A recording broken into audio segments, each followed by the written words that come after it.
তো দেখুন এবারে আমরা ডিসকাস করব বেঙ্গলি প্যাডাগজির অন্য একটা টপিক, যে টপিকের নাম হচ্ছে বৈচিত্র্যপূর্ণ শ্রেণীকক্ষে ভাষা শিখন। তার সঙ্গে আমরা ডিসকাস করব ল্যাঙ্গুয়েজ, যে ডিফিকাল্টিস রয়েছে, ল্যাঙ্গুয়েজ ডিফিকাল্টিস এবং এরর্স এবং ডিসঅর্ডার। এই সবগুলো টপিক আমরা ছোট্ট একটা ক্লাসে আমরা ডিসকাস করতে চলেছি। Challenges of language teaching in a diverse classroom, language difficulties, error and disorder একটি ক্লাসে আমরা ডিসকাস করব। সুতরাং সাথে থাকুন এবং সঙ্গে এই ক্লাসের যে আমাদের কনসেপ্টের সঙ্গে সঙ্গে আমরা এমসিকিউ আপনাদের সঙ্গে ডিসকাস করব। এমসিকিউগুলো আপনারা সলভ করবেন আমাদের সঙ্গে। তো চলুন দেরি না করে সঙ্গে সঙ্গে আমরা চলে যাই আজকের ক্লাসের মূল পর্বে। তো দেখুন বৈচিত্র্যপূর্ণ শ্রেণীকক্ষে ভাষা শিখন। তো তার আগে আমাদের জানতে হবে বৈচিত্র্যপূর্ণ শ্রেণীকক্ষ কী, এবং এই পিডিএফটাও আপনারা পেতে পারেন। কী করে পাবেন সেটা ডিসকাস করবো, তার সাথে থাকুন। তো দেখুন বৈচিত্র্যপূর্ণ শ্রেণীকক্ষ মানে কি? বৈচিত্র্যপূর্ণ শ্রেণীকক্ষ হচ্ছে, বৈচিত্র্যপূর্ণ শ্রেণীকক্ষ বলতে বৈচিত্র্যপূর্ণ শিক্ষার্থীকে বোঝায়। তো বৈচিত্র্যপূর্ণ ক্লাসরুম বা ডাইভার্স ক্লাসরুম মানে কি? ডাইভার্স ক্লাসরুম মানে ডাইভার্স চিলড্রেন। প্রশ্ন আসতে পারে যে বৈচিত্র্যপূর্ণ শ্রেণীকক্ষ বলতে কাদেরকে বোঝানো হয়? বৈচিত্র্যযুক্ত শিক্ষার্থী, বৈচিত্র্যযুক্ত শিক্ষক, বৈচিত্র্যযুক্ত শ্রেণীকক্ষ বা বৈচিত্র্যযুক্ত অন্য কিছু, যা কিছু আপনাকে বলতে পারে। কিন্তু আপনারা মাথায় রাখবেন যে কারেক্ট আনসার বৈচিত্র্যপূর্ণ শ্রেণীকক্ষ বলতে বৈচিত্র্যপূর্ণ শিক্ষার্থী বোঝায়, মানে বিভিন্ন স্টুডেন্টকে বোঝায়। তো এবার কথা হচ্ছে যে বৈচিত্র্যপূর্ণ শিক্ষার্থী অর্থাৎ বৈচিত্র্যপূর্ণ মানে আসলে এই জিনিসটা আসলে কী? তো নানা ধরনের শিক্ষার্থীর সমন্বয়ে গঠিত শ্রেণীকক্ষকে বলা হয় বৈচিত্র্যপূর্ণ শ্রেণীকক্ষ। অর্থাৎ একটি শ্রেণীকক্ষে কিন্তু বিভিন্ন ধরনের ছাত্র থাকে, ঠিক আছে? নানা ধরনের বা বিভিন্ন ধরনের, এক ধরনের ছাত্র দিয়ে কিন্তু বিদ্যালয়ে হয় না। বিদ্যালয়ে কিন্তু বিভিন্ন ধরনের ছাত্র থাকে। নানা ধরনের শিক্ষার্থীর সমন্বয়ে যে শ্রেণীকক্ষ গঠিত হয় এই শ্রেণীকক্ষকে বলা হয় বৈচিত্র্যযুক্ত শ্রেণীকক্ষ। বর্তমান ধারণা অনুযায়ী যে কোনো শ্রেণীকক্ষ আসলে বৈচিত্র্যযুক্ত শ্রেণীকক্ষ। অর্থাৎ বর্তমান দিনে প্রত্যেকটা ক্লাসরুমই ডাইভার্স ক্লাসরুম। যেমন কীভাবে শিক্ষার্থীদের বৈচিত্র্যতা, কীভাবে শিক্ষার্থীদের মধ্যে বৈচিত্র্যতা দেখা যেতে পারে এটা একটু দেখে নিই। দেখুন ভাষা এবং সম্প্রদায়ের দিক দিয়ে, মানে একটা ক্লাসরুম ধরে নিন আপনি ক্লাস 2-তে রয়েছেন, তো আপনার ক্লাস 2 এর মধ্যে দেখবে বিভিন্ন ভাষাভাষী ছাত্র, বিভিন্ন মাতৃভাষা আলা ছাত্র রয়েছে। কেউ বাংলা ভাষা, কেউ হিন্দিভাষী বা কেউ অন্য কোনো ভাষাভাষী ছাত্র আছে। বিভিন্ন সম্প্রদায় থেকে আসবে, বিভিন্ন সংস্কৃতি থেকে আসবে, বিভিন্ন ধর্ম থেকে আসবে। বিভিন্ন ধর্মের ছাত্র হবে, বিভিন্ন সংস্কৃতির ছাত্র হবে, বিভিন্ন মানের। কোনো ছাত্র একটু ভালো প্রদর্শন করতে পারবে, কোনো ছাত্র খারাপ প্রদর্শন করতে পারবে। শারীরিক এবং মানসিক ক্ষমতার দিক দিয়েও, শারীরিক এবং মানসিক দিক দিয়েও কিন্তু তারা ভিন্ন ভিন্ন হবে। যেমন কোনো ছাত্র খুবই ছোট হবে, কেউ আবার অনেক বড় হবে, কেউ দেখতে মোটা হবে, কেউ পাতলা হবে। এই ধরনের বিভিন্ন শারীরিক গঠন থাকবে শিশুদের মধ্যে। মানসিক ক্ষমতাও প্রত্যেকের আলাদা আলাদা থাকবে বিবিধ বৈচিত্র্যগত দিক দিয়ে, ঠিক আছে? অর্থাৎ এই সকল দিক দিয়ে তারা পৃথক হবে। আর এই যে পৃথক অবস্থায় তারা যে স্কুলে থাকবে সেটাকে বলা হবে শিক্ষার্থীদের বৈচিত্র্যতা। আর যে ক্লাসরুমে শিক্ষার্থীদের বৈচিত্র্য থাকবে তাকেই আমরা বলবো বৈচিত্র্যপূর্ণ শ্রেণীকক্ষ। এবার এখানে শিক্ষকের কি ভূমিকা রয়েছে? বৈচিত্র্যপূর্ণ শ্রেণীকক্ষ এবং শিক্ষকের ভূমিকা, অর্থাৎ বৈচিত্র্যপূর্ণ শ্রেণীকক্ষে শিক্ষকের ভূমিকা কি আমরা দেখে নিই। শিক্ষকদের বৈচিত্র্যযুক্ত শিক্ষার্থীদের সম্মুখীন হতে হয়। আমরা যারা শিক্ষক আছি তারা ওই ক্লাসরুমে যখন যাই তখন ওই ছাত্রদের সঙ্গে আমাদের সম্মুখীন হতে হয়। কারণ যে ক্লাসে, ওই ক্লাসে যখন আমরা দাঁড়াই তখন ওই ক্লাসে কিন্তু এক ধরনের শিক্ষার্থী থাকে না, বিভিন্ন ধরনের শিক্ষার্থী থাকে। কেউ ছোট থাকে, কেউ বড় থাকে, কেউ ট্যালেন্টেড থাকে, কেউ একটু কাঁচো থাকে, কেউ একটু বেশি পাকনা থাকে। এই ধরনের ছাত্রগুলো থাকে, তাই না?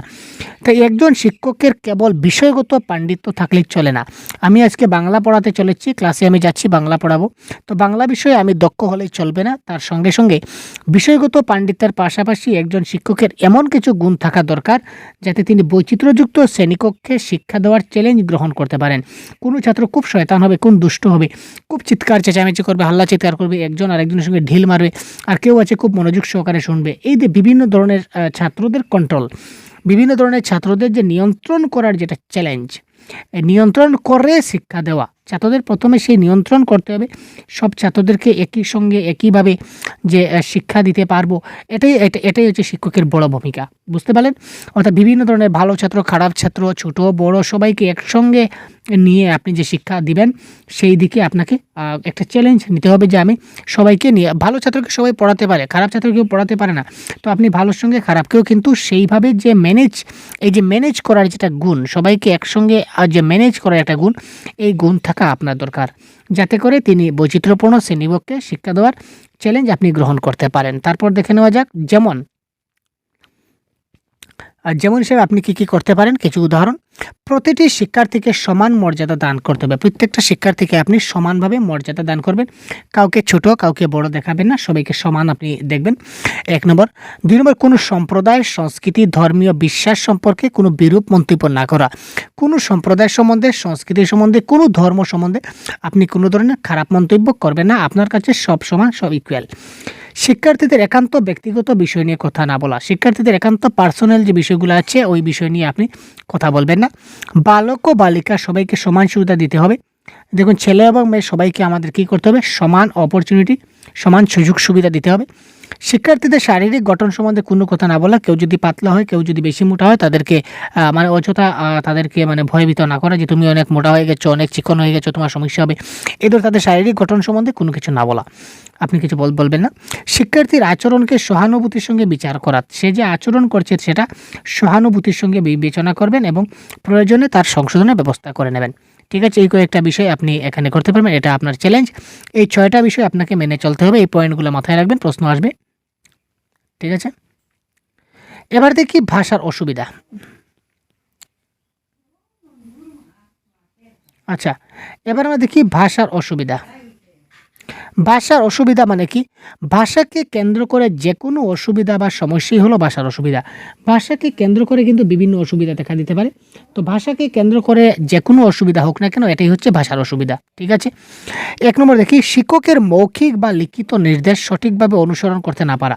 কোনো ছাত্র যদি শিক্ষক মৌখিকভাবে কি বলছেন বা শিক্ষক ব্ল্যাকবোর্ডে কি লিখে দিচ্ছেন, সেটা যদি ছাত্র ঠিকভাবে যদি বুঝতে না পারে, অনুসরণ করতে না পারে, তার মানে তার ভাষার অসুবিধা রয়েছে। কোনো গল্প বা কোনো রচনা করে বুঝতে না পারা, কোনো গল্প বলুক বা কোনো রচনা বলুক, সে যদি বুঝতে না পারে, তার মানে সেক্ষেত্রে সমস্যা রয়েছে। তারপর দেখি, তথ্য প্রকাশ করতে গিয়ে চিন্তাকে সংহত করতে না পারা। কোনো একটা তথ্য যদি সে প্রকাশ করতে পারে, মানে সে একটা তথ্য প্রকাশ করতে চাইছে এবং সে কি তথ্য প্রকাশ করবে সেটা ভেবে পাচ্ছে না, বা সেই তথ্যগুলোকে মানে মিলাতে পারছে না, সঠিকভাবে বাস্তবায়ন করতে পারছে না, এই ক্ষেত্রে তার ভাষার অসুবিধা আছে বলতে পারি। কোনো শব্দ জিভে চলে এলো উচ্চারণ করতে পারছে না, এই ক্ষেত্রে তার ভাষার সমস্যা রয়েছে। নিজের বক্তব্য প্রকাশ করার সময় শব্দের বদলে অঙ্গিভঙ্গি করা। আমি আমার নিজের বক্তব্য প্রকাশ করব, এই ক্ষেত্রে যদি আমি শব্দ ব্যবহার করতে না পারি, শব্দ ব্যবহার করা না পারি, আমি যদি অঙ্গিভঙ্গি করি, তাহলে এটা আমার একটা ভাষার সমস্যা রয়েছে। কোনো ছাত্র আছে দেখবেন, বা আমরাও নিজেরাও কিন্তু পরীক্ষার হলে গিয়ে ভুলে যাই, এটাও একটা ভাষার সমস্যা। জানা সত্ত্বেও সঠিক উত্তর দিতে না পারা, এটাও কিন্তু একটা সমস্যা। আমার জানা রয়েছে কিন্তু আমি সঠিক উত্তর দিতে পারছি না, এটা আমার একটা বিরাট সমস্যা। সংক্ষিপ্ত বিবরণ দিতে না পারা, কোনো কিছুর একদম সংক্ষিপ্ত বিবরণ যদি দিতে না পারি, তাহলে এটাও কিন্তু আমার একটা ভাষার সমস্যা। বিভিন্ন ধরনের ভাষার সমস্যা হতে পারে। কী ধরনের ভাষার সমস্যা হতে পারে, ভাষার অসুবিধা হতে পারে, সেটা আমরা ডিসকাস করছি। শ্রবণ, কথন, পঠন, লিখন এবং বানান সংক্রান্ত অসুবিধা। শ্রবণ, কথন, পঠন, লিখন এবং বানান সংক্রান্ত যে কোনো অসুবিধা হলে এটা ভাষার অসুবিধা হিসেবে গণ্য হবে। শব্দের পুনরাবৃত্তি করা, একটি শব্দ যদি বারবার বলে, কোনো ছাত্র দেখবেন যখন পাঠ করার সময় কিন্তু সে একটি শব্দের বারবার একই শব্দকে পুনরাবৃত্তি করবে, এটা তার একটা ভাষার অসুবিধা। তারপর দেখুন, ভুল শব্দ উচ্চারণ। কোনো ছাত্র আছে তারা কি করে, শব্দ ভুল উচ্চারণ করে। ঠিক আছে, উচ্চারণের প্রনাউন্সিয়েশনে তারা ভুল উচ্চারণ করে, এটাও তার একটা ভাষার অসুবিধা। এবার দেখুন, ভাষার অসঙ্গতি বা ডিসঅর্ডার অফ ল্যাঙ্গুয়েজ। ঠিক আছে, ডিসঅর্ডার অফ ল্যাঙ্গুয়েজ। ভাষার অসঙ্গতি এক ধরনের ভাষার অসুবিধা। ভাষার অসঙ্গতি যেটা বলি ডিসঅর্ডার, এটাও কিন্তু ভাষার একটা অসুবিধা। তো ভাষার অসঙ্গতি মূলত কয় প্রকার? 2 প্রকার, মাথায় রাখবেন। ভাষার অসঙ্গতি মূলত কয় প্রকার? ভাষার অসঙ্গতি 2 প্রকার। কী? একটা হচ্ছে প্রকাশমূলক, একটা হচ্ছে গ্রহণমূলক। অর্থাৎ একটা হচ্ছে তার এক্সপ্রেসিভ ডিসঅর্ডার, একটা হচ্ছে রিসিপটিভ। প্রকাশমূলক অসঙ্গতি বা প্রকাশমূলক অসঙ্গতি মানে কি, আমরা একটু আপনার ভাষায় ভাবুন না। সে প্রকাশ করতে পারছে না। প্রকাশ মানে কি, আমি আপনাকে কিছু বলতে চাচ্ছি, আমি আপনাকে বলে বুঝাতে পারছি না, আমি আপনাকে বলতে পারছি না, আমি যা বুঝাতে চাইছি সেটা আপনি বুঝতে পারছেন না, তার মানে সেটা আমি প্রকাশ করতে পারছি না, এটা আমার এক্সপ্রেসিভ ডিসঅর্ডার বা প্রকাশমূলক অসঙ্গতি। এবার আপনি আমাকে কিছু বলছেন, কিন্তু কি বলছেন সেটা আমি বুঝতে পারছি না, গ্রহণ করতে পারছি না। আমি নিজে কিছু পড়েও কিন্তু কিছু বুঝতে পারছি না, আপনি কি বলছেন সেটা শুনেও কিন্তু আমি কিছু বুঝতে পারছি না, অর্থাৎ আমি গ্রহণ করতে পারছি না। দ্যাট ইজ কল আমার সেটা গ্রহণমূলক অসঙ্গতি, এটা আমার রিসেপটিভ ডিসঅর্ডার। ঠিক আছে, তো এই কথাও কিন্তু এখানে লেখা আছে, দেখুন খুব সুন্দরভাবে। গ্রহণমূলক, প্রথমে দেওয়া হচ্ছে প্রকাশমূলক অসঙ্গতি মানে এক্সপ্রেসিভ। শিক্ষার্থীর প্রকাশ করার অক্ষমতাকে প্রকাশমূলক অসঙ্গতি বলা হয়। অর্থাৎ আমি প্রকাশ করতে পারছি না। যেমন কি প্রকাশ করতে হবে দেখি, কোনো বিষয় সার্থকভাবে প্রকাশ করতে না পারা। যে কোনো বিষয় আমি ভালো করে যদি প্রকাশ করতে না পারি, সেটা আমার প্রকাশমূলক অসঙ্গতি। দীর্ঘ বাক্য ব্যবহার করতে না পারা, আমি দীর্ঘ বাক্য ব্যবহার করতে পারছি না, এটা আমার একটা প্রকাশমূলক অসঙ্গতির মধ্যে পড়ছে। ধারণা অনুযায়ী উপযুক্ত শব্দ ব্যবহার করতে না পারা, আমি এটা কনসেপ্ট বুঝলাম কিন্তু কনসেপ্ট অনুযায়ী আমার এখানে কোন শব্দটা ব্যবহার হবে এই শব্দটা ব্যবহার করতে পারছি না, খুঁজে পাচ্ছি না। গল্প বলতে বা লিখতে অসুবিধা, সে গল্প বলতে পারছে না বা লিখতে পারছে না, গল্প অর্থাৎ প্রকাশ করতে পারছে না, সে বলে বুঝাবে বা লিখে বুঝাবে, কোনোভাবেই সে বুঝাতে পারছে না, দ্যাট ইজ কল, সেটা তার প্রকাশমূলক অসঙ্গতি। কথা বলার সময় অনেক ভুল শব্দ ব্যবহার করে, অনেক সময় কি করে হয়, কথা বলার সময় কিন্তু অনেক ভুল শব্দ যদি ব্যবহার করি এটাও কিন্তু একটা কি হবে, এটা প্রকাশমূলক অসঙ্গতি হয়ে দাঁড়াবে। ব্যাকরণগত ভুল করা, আমরা অনেক সময় কি করি, গ্রামাটিক্যাল মিস্টেক করি, এটা অর্থাৎ প্রকাশমূলক অসঙ্গতির মধ্যে পড়ছে। কোনো গল্প শোনার পর পুনরায় বলতে না পারা, একটা গল্প আমি শুনলাম, খুব ভালো করে শুনলাম, আমি কিন্তু শুনলাম, সেটা আমি গ্রহণ করলাম, কিন্তু সেই গল্পটা আবার যদি আমি অন্য কাউকে বলি, আবার যে ব্যক্তি বলছে তাকেই যদি আবার সেম গল্পটা বলতে যাই, আমি কিন্তু কোনো কিছু বলতে পারি না, অর্থাৎ কি আমি গ্রহণ করতে পারছি কিন্তু সেটা প্রকাশ করতে পারছি না, দ্যাট ইজ কল, এটা আমার কি প্রকাশমূলক অসঙ্গতি। প্রকাশমূলক অসঙ্গতি এই কয়েকটি প্রকারের হতে পারে। তারপর দেখুন গ্রহণমূলক অসঙ্গতি। গ্রহণমূলক অসঙ্গতি মানে কি, আমরা দেখি এটা হচ্ছে রিসেপটিভ ডিসঅর্ডার, মানে গ্রহণমূলক অসঙ্গতি বোধমূলক অসঙ্গতিও বলা হয়, অর্থাৎ আমি মানে গ্রহণ করতে পারছি না, এক কথা সে যেটা আপনি গ্রহণ করতে পারবেন না, এটা হয়তো আপনি শুনে গ্রহণ করবেন, লিসেনিং এবং রিডিং, হয়তো আপনি সেটা শুনে গ্রহণ করতে পারছেন না, নতুবা নিজে পড়ে সেটা আপনি গ্রহণ করতে পারছেন না। দেখুন জটিল বাক্য ভালোভাবে বুঝতে না পারা, জটিল বাক্য আপনি ভালোভাবে বুঝতে পারলেন, অর্থাৎ আপনি পড়লেন, পড়ার পর সেটা আপনি বুঝতে পারলেন না, এটা আপনার গ্রহণমূলক অসঙ্গতি। বয়সের তুলনায় ভাষা দক্ষতা অনেক কম হওয়া, আপনার বয়স অনেক বেশি, বয়সের তুলনায় আপনার ভাষা দক্ষতা অনেক বেশি হওয়া উচিত ছিল, কিন্তু ভাষা দক্ষতা অনেক কম রয়েছে, যার কারণে এটা আপনার কি রয়েছে, এটা আপনার গ্রহণমূলক অসঙ্গতি বলতে পারেন। মৌখিক ও লিখিত নির্দেশ ঠিকমতো অনুসরণ করতে না পারা, মৌখিক বা লিখিত নির্দেশ সে ঠিকমতো অনুসরণ করতে পারছে না, এটা তার কি গ্রহণমূলক অসঙ্গতি। গল্প বা কোনো রচনার মূল বক্তব্য, গল্প বা কোনো রচনার মূল বক্তব্য বুঝে উঠতে না পারা, এটা হচ্ছে তার কি, এটা তার গ্রহণমূলক অসঙ্গতি, ঠিক আছে। তারপর দেখি অনেক ক্ষেত্রেই শব্দের অর্থ বুঝতে না পারা, অনেক ক্ষেত্রে দেখতে পাবেন যে তারা কি করতে পারে না, শব্দের অর্থ বুঝতে পারে না, যখন তারা শব্দের অর্থ বুঝতে পারছে না, সে পড়ে হোক বা শুনে হোক তখন সেটা বুঝে নেবেন, এটা হচ্ছে কি তার গ্রহণমূলক অসঙ্গতি, ঠিক আছে। তারপর দেখি এক্ষেত্রে আমাদের শিক্ষকের ভূমিকা, এত সময় আমরা অসঙ্গতিগুলো দেখলাম, তো অসঙ্গতিগুলোর ক্ষেত্রে আমাদের শিক্ষকের কি ভূমিকা রয়েছে, এখানে কিন্তু প্রশ্ন আপনাদের আসবে। তো এখানে দেখুন কি কি আমাদের শিক্ষকের ভূমিকা এই ক্ষেত্রে কি, অসঙ্গতির মূল কারণ খুঁজে বের করা, সর্বপ্রথমে আমরা কি করব, অসঙ্গতির মূল কারণ খুঁজে বের করব, যে অসঙ্গতিটা কেন হচ্ছে, কোথায় সমস্যা, তারপর যদি প্রয়োজন হয় তার পরিবারের সঙ্গে আমরা কি করতে পারি, যোগাযোগ করতে পারি। শ্রেণীকক্ষে শিক্ষকের ধৈর্য ও মানিয়ে নেওয়া, শ্রেণীকক্ষে শিক্ষক যদি অ্যাগ্রেসিভ হয় তাহলে কিন্তু হবে না, শিক্ষকের ধৈর্য কিন্তু সবচেয়ে গুরুত্বপূর্ণ, এটা ক্লাসরুমে শিক্ষকের ধৈর্য থাকতে হবে এবং সেটাকে মানিয়ে নিতে হবে। প্রশ্ন উত্তরের জন্য শিক্ষার্থীকে সময় দেওয়া, আমরা যখন মূল্যায়ন করব ফরমেটিভ, যেটাকে বলা হয় ফরমেটিভ অ্যাসেসমেন্ট, যখন আমরা ফরমেটিভ অ্যাসেসমেন্ট করব, গঠনমূলক যখন আমরা মূল্যাঙ্কন করব, তখন তাকে প্রশ্ন উত্তর যখন আমরা জিজ্ঞাসা করব তখন তাকে যথেষ্ট সময় দেব, পর্যাপ্ত পরিমাণ তাকে অনেক সময় দেওয়া হবে যাতে সে প্রশ্নগুলোর উত্তর ঠিকঠাকভাবে করতে পারে। নিয়মিত কথা বলা চর্চা করানো, তার যদি কথা বলার সমস্যা, অর্থাৎ তার যদি কী বলবো প্রকাশমূলক যদি অসঙ্গতি হয়ে থাকে, এক্সপ্রেসিভ ডিসঅর্ডার, তখন তাকে নিয়মিত কথা বলা চর্চা করাতে হবে যাতে করে সে কথাগুলো খুব ভালো করে বলতে পারে। তারপর দেখুন স্পষ্ট উচ্চারণ এবং সহজ নির্দেশ দান, আমরা শিক্ষকরা সবসময় কী করব, স্পষ্ট উচ্চারণ দেব যাতে করে উচ্চারণটা শুনে সে যেন খুব ভালো করে বুঝতে পারে। তারপর যেটা আমরা নির্দেশ দেব তাকে, মানে যেটা কাজের কথা বলবো একদম সহজভাবে বলবো, কোনো কঠিন কিছু তাকে দেব না। তারপর দেখুন শিক্ষার্থীর চোখে চোখ রেখে কথা বলা এবং শোনা, যখন তার সঙ্গে কথা বলবেন তখন চোখে চোখ রেখে কথা বলবেন এবং শুনবেন, সে কী বলছে তার চোখে চোখ রেখে আপনি শুনবেন। তারপর ভাইটাল পয়েন্ট যেটা হচ্ছে সেটা হচ্ছে কি, শিক্ষা সহায়ক উপকরণ ব্যবহার, কি করতে পারি আমরা, শিক্ষা সহায়ক আমরা কি করব, উপকরণ ব্যবহার করব, ঠিক আছে। তারপর এবারে দেখুন এরর, কিছুটা এরর রয়েছে, এররগুলো কি কি, জ্ঞানের ভাষার ভুল কি কি রয়েছে। তো এরর অফ ল্যাঙ্গুয়েজ, ভাষার কিছুটা ভুল থাকে, তো ভাষার কী কী ভুল থাকতে পারে দেখি। এক নম্বর দেখি জ্ঞানের অভাবজনিত ভুল, মনোযোগ একাগ্রতা বা ক্লান্তির কারণে ভুল হতে পারে। তো দেখুন সব ভাষার ক্ষেত্রে সাধারণত 4 প্রকার ভুল হয়, ভাষার ক্ষেত্রে 4 প্রকারের ভুল আমাদের হতে পারে। একটা হচ্ছে শব্দ সংক্রান্ত ভুল, আমরা শব্দগত ভুল করতে পারি। একটা হচ্ছে কি উচ্চারণের ভুল, অর্থাৎ শব্দ একটার জায়গায় আরেকটা প্রয়োগ করব, এটা আমরা ভুল হবে। উচ্চারণের ক্ষেত্রে আমাদের ভুল হতে পারে, ব্যাকরণগতভাবে ভুল হতে পারে, এবং যোগাযোগের ক্ষেত্রে যদি ভুল ভাষা প্রয়োগ করি এই ক্ষেত্রে আমাদের কী হতে পারে, আমাদের এরর হতে পারে ল্যাঙ্গুয়েজের ক্ষেত্রে। ঠিক আছে, তো বাংলা ভাষার ক্ষেত্রে বিভিন্ন ভুল, যেমন বানান সংক্রান্ত যদি ভুল হয় তাহলে সেটা সন্ধি গঠিত হতে পারে, পদান্তর গঠিত হতে পারে। তারপর বাক্য গঠন রীতি আমাদের ভুল হতে পারে, ভাষা রীতি গঠিত ভুল হতে পারে। ঠিক আছে, তো যাই হোক, এই ছিল আমাদের ছোট্ট কনসেপ্ট। তো এবার চলুন আমরা দেখে নিই এমসিকিউগুলো। এই টপিকের আমরা এমসিকিউগুলো দেখব এবং আপনারা সলভ করবেন। ঠিক আছে, এবং এই যে আপনারা যে আমাদের কাছে যে এই যে একটা দেখতে পাচ্ছেন পিডিএফ, ঠিক আছে, এটা সম্পূর্ণ একটা পিডিএফ। তো এই পিডিএফে শুধুমাত্র যে আপনাদের বৈচিত্র্যপূর্ণ শ্রেণীকক্ষে ভাষা শিক্ষণ রয়েছে তা নয়, এই পিডিএফে আপনারা সবগুলি পাবেন। যেমন দেখুন এখানে টিচিং লার্নিং ম্যাটেরিয়ালস রয়েছে, তারপর ল্যাঙ্গুয়েজ লার্নিং একুশন রয়েছে, বাংলা শিক্ষণবিদ্যা সংশোধনমূলক শিক্ষণ রয়েছে। এই সবগুলি টপিক কিন্তু এখানে রয়েছে। ঠিক আছে, আপনাদের বাংলা সিলেবাসে যতগুলো রয়েছে সবগুলি কিন্তু আমরা এখানে অন্তর্ভুক্ত করেছি। তার সঙ্গে আপনারা এখানে আরও পাবেন, এখানে আপনাদের রয়েছে যে প্যারাগ্রাফ, প্যাসেজ যাকে বলা হয়। এখানে দেখুন প্যাসেজগুলো রয়েছে, অনেকগুলো প্যাসেজ আমি আপনাদের সঙ্গে তুলে ধরেছি। এইগুলো হচ্ছে প্যাসেজ কবিতা। ঠিক আছে, প্যাসেজ কবিতা বলুন, এই সবগুলি কিন্তু এখানে আপনারা পেয়ে যাবেন। ঠিক আছে, তো এই পিডিএফটা যদি আপনাদের প্রয়োজন হয় তাহলে, এবং মডেল কোয়েশ্চন পেপারও আপনারা পাবেন, অর্থাৎ বাংলা ভাষার সম্পূর্ণ কোর্স এখানে দেওয়া আছে। যদি আপনারা প্রয়োজন মনে করেন তাহলে ভিডিও ডেসক্রিপশনে লিঙ্ক আছে, তো ভিডিও ডেসক্রিপশন লিঙ্কে ক্লিক করে আপনারা এই পিডিএফটা ডাউনলোড করতে পারেন। এই পিডিএফটা ডাউনলোড করতে আপনাদের 99 চার্জ করা হবে। ঠিক আছে, ₹99 চার্জ করা হবে। এই লিঙ্কে ক্লিক করে আপনি যদি 99 পেমেন্ট করে দেন তাহলে আপনার মোবাইলে সেটা ডাউনলোড হয়ে যাবে।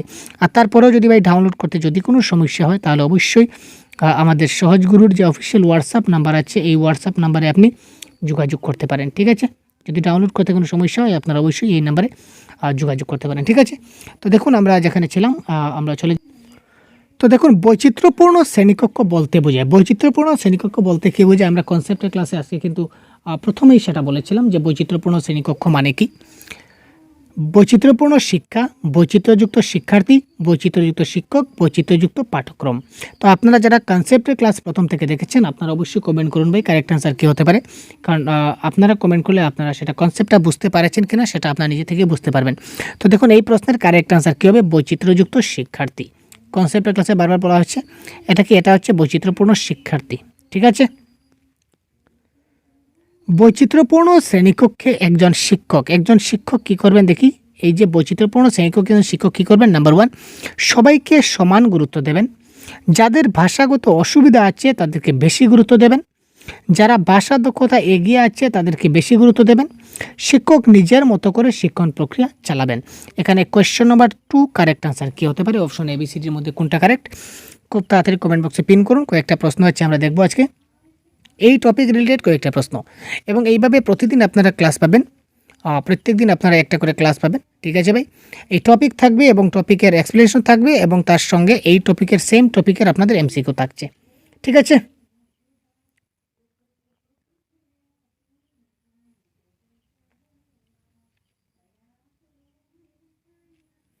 তো বৈচিত্র্যযুক্ত শ্রেণীকক্ষে একজন শিক্ষক কী করবেন, তিনি সবাইকে সমান গুরুত্ব দেবেন। কী করবেন ভাই, সবাইকে সমান গুরুত্ব দেবেন, সবাইকে সমান গুরুত্ব দিতে হবে। নেক্সট দেখি, যেটি বৈচিত্র্যযুক্ত শ্রেণীকক্ষের বৈশিষ্ট্য নয়। এখানে দেখুন আপনাদের বৈশিষ্ট্য নয় কোনটা বলেছে, ভিন্ন ভাষা ভিন্ন সম্প্রদায়ের শিক্ষার্থী, বালক শিক্ষার্থী বালিকা শিক্ষার্থী, ভিন্ন ভিন্ন বিষয়ে পারদর্শী শিক্ষার্থী, গরিব শিক্ষার্থী এবং ধনী শিক্ষার্থী।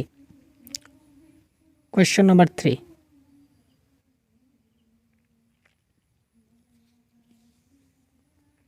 এখানে দেখুন ভিন্ন ভাষা থেকে ছাত্র আসবে, ভিন্ন সম্প্রদায় থেকে আসবে, এটা কারেক্ট। বালক ছাত্রও আসবে, বালিকাও আসবে, এটাও কারেক্ট। গরিবও আসবে, ধনীও আসবে, এটাও কারেক্ট। কিন্তু ভিন্ন ভিন্ন বিষয়ে পারদর্শী শিক্ষার্থীরা আসবে না, কারণ সেটা বৈচিত্র্যপূর্ণ শ্রেণীকক্ষ যদি বলি তাহলে সেখানে সব ছাত্ররা কেউ হয়তো একটু বেশি একটু কম জ্ঞান থাকবে কিন্তু বিভিন্ন বিষয়ে তারা পারদর্শী থাকবে না। যেমন কেউ ফিজিক্সে পারদর্শী হয়ে এসেছে, কেউ পল সায়েন্সে একদম পারদর্শী হয়ে এসেছে, কেউ বেঙ্গলিতে পারদর্শী হয়ে উঠেছে। এই ধরনের কি আমাদের স্কুলে বাচ্চাগুলো হয় নাকি? মোটেই হয় না। সুতরাং এখানে বৈশিষ্ট্য নয় বলেছে, সুতরাং কারেক্ট আনসার হচ্ছে অপশন নাম্বার C। তারপর দেখি পরবর্তী প্রশ্ন কী দিয়েছে দেখুন, একজন শিক্ষার্থী কোনো প্রশ্নের উত্তর জানা সত্ত্বেও ঠিকমতো বলতে পারছে না, এটা তার কী ধরনের অসঙ্গতি। দেখুন আমরা কনসেপ্টের ক্লাসে যেভাবে বলেছিলাম ঠিক সেম টু সেম কিন্তু এমসিকিউ আসছে, দেখতে পাচ্ছেন তো। একজন শিক্ষার্থী কোনো প্রশ্নের উত্তর তার জানা রয়েছে কিন্তু দিতে পারছে না, এটা তার কী ধরনের অসঙ্গতি। প্রকাশমূলক না গ্রহণমূলক না দুটাই, নাকি এটা ভাষার ভুল, কোনটা হবে কারেক্ট অ্যান্সার? Question number 4। তার কাছে প্রশ্নের উত্তর জানা রয়েছে কিন্তু সে প্রশ্নের উত্তরটা বলতে পারছে না, তার মানে সে কী করতে পারছে না? প্রকাশ করতে পারছে না বা এক্সপ্রেস করতে পারছে না। তো এই ক্ষেত্রে তার কারেক্ট অ্যান্সার হচ্ছে কি প্রকাশমূলক অসঙ্গতি। শিক্ষার্থীর গল্প বলতে বা লেখার ক্ষেত্রে অসুবিধা হলো, সে গল্প বলতে পারছে না বা গল্প লিখতে পারছে না, এই ক্ষেত্রে সে কী করতে পারছে না? তার কিসের অসুবিধা?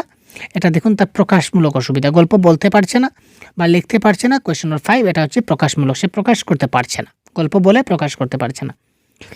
ভাষার অসঙ্গতি আছে এমন শিক্ষার্থীকে শিক্ষক কী করবেন? যেসব শিক্ষার্থীর ভাষার অসঙ্গতি আছে তাদের কী করবেন? সবসময় সহজ এবং স্পষ্ট নির্দেশ দেবেন, মাঝে মাঝে একটু অস্পষ্ট নির্দেশ দেবেন, সবসময় অস্পষ্ট দেবেন, কেবল লিখতে নির্দেশ দেবেন। তো ক্লিয়ার আমরা কি বলেছিলাম ক্লাসে? আমরা ক্লিয়ার কনসেপ্টে বলেছি, কি বলেছি? যে সবসময় শিক্ষক যাদের ভাষা অসঙ্গতি রয়েছে তারা শিক্ষক কী করবেন। এবার দেখুন আমরা একটু ঝলক দেখিয়ে দিই আপনাদের।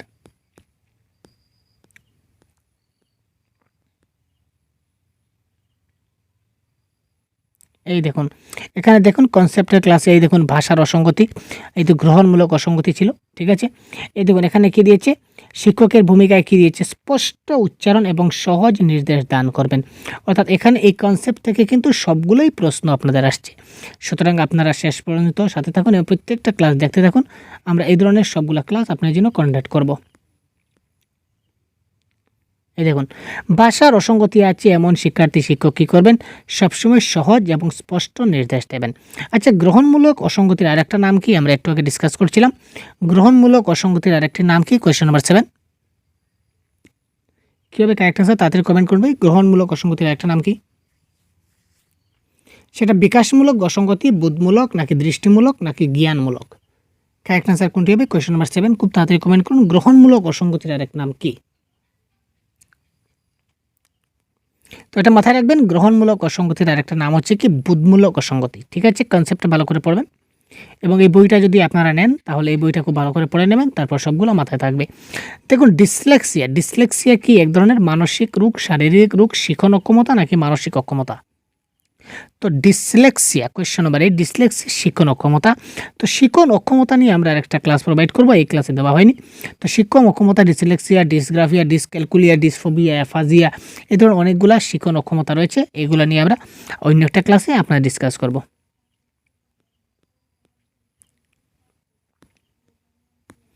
এবার দেখুন শিক্ষার্থীর অগ্রগতি হয়েছে কিনা না তৎক্ষণাৎ কীভাবে বোঝা যাবে? একটা পরীক্ষার বন্দোবস্ত করে, প্রশ্ন উত্তরের সাহায্য নিয়ে, লেখার বন্দোবস্ত করে, লেখা এবং বলার ব্যবস্থা করে। শিক্ষার্থীর অগ্রগতি হয়েছে কিনা না, আমি শিক্ষার্থীদের পড়াচ্ছি, সে বুঝতে পারছে কিনা না, সেটা খুব তাড়াতাড়ি তৎক্ষণাৎ আমি কী করে বুঝতে পারি? একটা পরীক্ষার বন্দোবস্ত করে বুঝবো, একটা প্রশ্ন উত্তরের সাহায্য নিয়ে বুঝবো, নাকি লেখার বন্দোবস্ত করে বুঝবো, নাকি লেখা এবং বলার ব্যবস্থা করে বুঝবো? কোয়েশ্চন নম্বর 9 কারেক্ট আনসার কী হতে পারে? এটা কারেক্ট আনসার হবে কি? লেখা এবং বলার ব্যবস্থা করে আমি কি করতে পারি? কোয়েশ্চন নম্বর 9 তৎক্ষণাৎ যদি হয় তাহলে আমি লেখার ব্যবস্থা করে বলতে পারি বা বলার ব্যবস্থা করে। তৎক্ষণাৎ আমি তাকে বললাম যে তুমি বলো তো এবার আমি কী বললাম, তুমি এবার বলো তো আমি কী বললাম। তো এটা যদি সে বলতে পারে তার মানে সে তৎক্ষণাৎ বুঝতে পেরেছে, আর সে যদি বলতে পারে না তার মানে তার বোঝাটা এখনও হয়নি। ভাষার অসুবিধার সঙ্গে যুক্ত একটি অসুবিধা, ভাষার অসুবিধার সঙ্গে রিলেট একটা অসুবিধা হচ্ছে কি? হতাশায় ভোগা, বেশি কথা না বলা, মানসিক ভারসাম্যতা না কোনোটাই নয়? Question number 10। ভাষার অসুবিধা হচ্ছে রিলেটেড কি? বেশি কথা না বলা, কারণ যার ভাষা অসুবিধা আছে সে বেশি কথা বলতে পারবে না।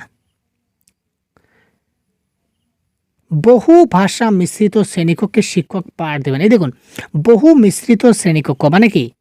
মানে মানে এই তো বৈচিত্র্যপূর্ণ শ্রেণীকক্ষ, আপনাদের জন্য বৈচিত্র্যপূর্ণ আরেকটা নাম দিয়েছে বহু ভাষা মিশ্রিত। আপনাদের কনফিউশন ক্রিয়েট করুন, কনফিউশন ক্রিয়েট হবেন না ভাই। বহু ভাষা মিশ্রিত মানে এই বৈচিত্র্যপূর্ণ শ্রেণীকক্ষে শিক্ষক পাঠ দেবেন নিজের পছন্দ মতো ভাষায়, ইংরেজি ভাষায়, যে ভাষা তুলনামূলকভাবে সকলের বোধগম্য হয় সেই ভাষায়, নাকি মাতৃভাষায়? তো কী হবে কারেক্ট আনসার? কোয়েশ্চন নাম্বার 11 খুব তাড়াতাড়ি কমেন্ট বক্সে পিন করুন। তো প্রত্যেকটা প্রশ্নের আনসার আপনার উচিত ছিল কমেন্ট বক্সে তাড়াতাড়ি কমেন্ট করার। যাতে করে আপনাদেরও প্র্যাকটিস হয়ে যায় আমার সঙ্গে সঙ্গে। তো ক্লাসের সঙ্গে সঙ্গে প্র্যাকটিস করলে দেখবেন আপনাদের অনেক যথেষ্ট হেল্প হবে। বহু ভাষা মিশ্রিত শ্রেণীকক্ষে শিক্ষক পাঠ দেবেন। কোন ভাষায় পাঠ দেবেন? যে ভাষায় পাঠ দেবেন, যে ভাষা তুলনামূলকভাবে সকলের বোধগম্য সেই ভাষায়, তুলনামূলক কম্পারেটিভলি যে ভাষাটা মোটামুটি সকলে বুঝতে পারে সেই ভাষায় শিক্ষক পাঠ দেবেন।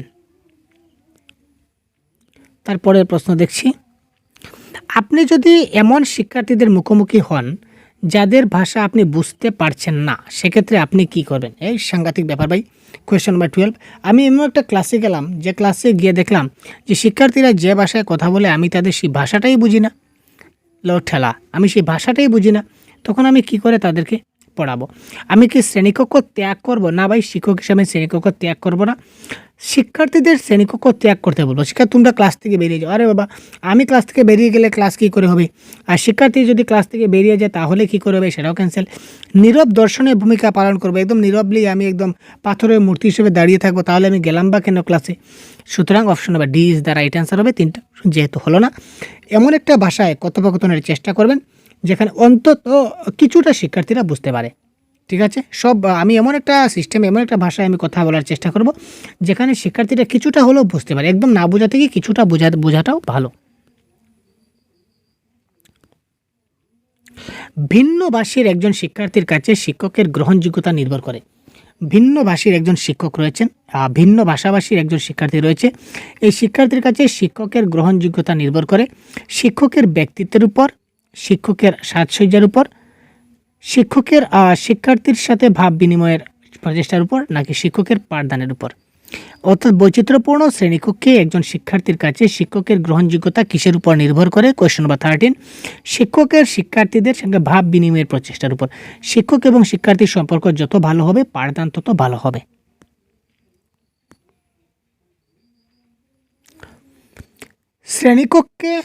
শ্রেণীকক্ষে ভাষা ব্যবহারে ব্যাহত শিশুদের কিভাবে চিহ্নিত করা যায়? শ্রেণীকক্ষে ভাষা ব্যবহারে ব্যাহত শিশুদের কিভাবে চেনা যায়? অর্থাৎ যারা ভাষা ব্যবহার করতে পারছে না তাদেরকে কিভাবে আমরা বুঝতে পারি? শিশুর মুখমণ্ডলের গঠনের অস্বাভাবিকতা দেখা যায়, শিশু মাঝে মাঝে শব্দ ছেড়ে দেয়, শিশুর বক্তব্য বুঝতে অসুবিধা হয়। উপরের সবগুলি। তো কোশ্চেন নাম্বার 14 কারেক্ট অ্যান্সার কি হবে? তাড়াতাড়ি কমেন্ট বক্স। শিশুর মুখমণ্ডলের গঠনের অস্বাভাবিকতা দেখা যাবে, শিশু মাঝে মাঝে শব্দ ছেড়ে যাবে, শিশুর বক্তব্য বুঝতে অসুবিধা হবে। তার সবগুলি হবে কারেক্ট অ্যান্সার। সব ছাত্রছাত্রীরা আজ আমাদের কোচিং সেন্টারে এসেছে, এখানে কি ধরনের ভুল? এটা কি ধরনের ভুল?